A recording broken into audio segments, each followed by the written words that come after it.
Science वाला।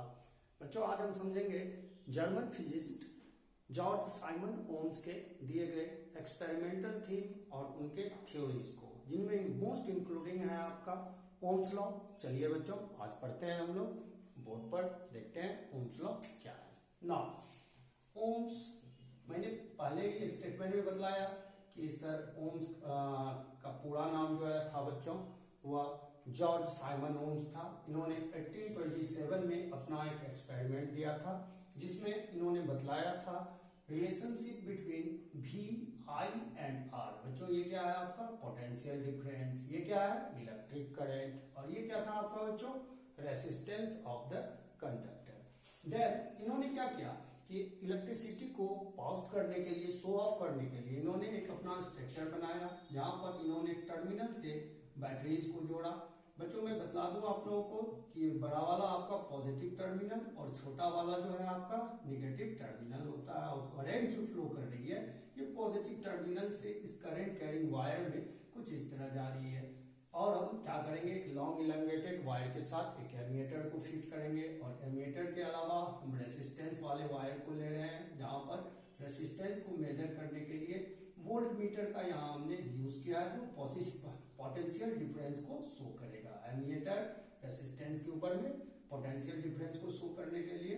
Then यहाँ पर हम आकर इसको एक सर्किट में डालेंगे और यहाँ पर एक की बटन बनाएंगे और यहाँ पर हम एक रियोस्टेट लगाएंगे जो कि आपको करंट को बढ़ाने या कम करने में मदद करता है।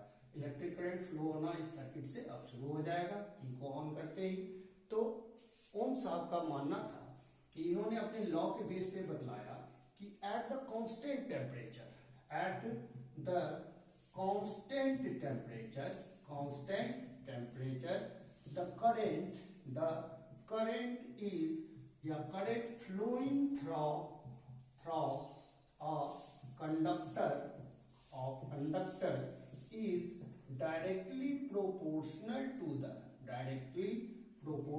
to the potential difference across its end.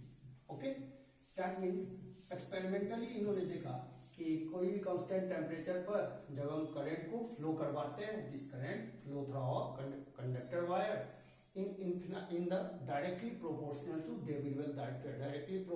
to the potential difference across its ends. That's why if I is the current through flowing a conductor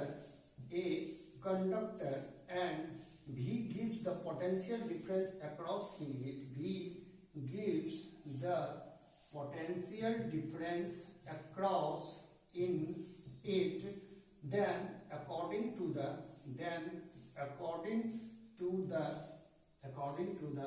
Ohm's law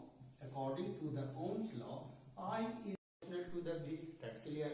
Another V, if we find the V voltage equals to, this is the constant R into I, and when we find the electric current, this formulation can be V upon R. It is at the constant temperature, then temperature never can be changed, the constant temperature only.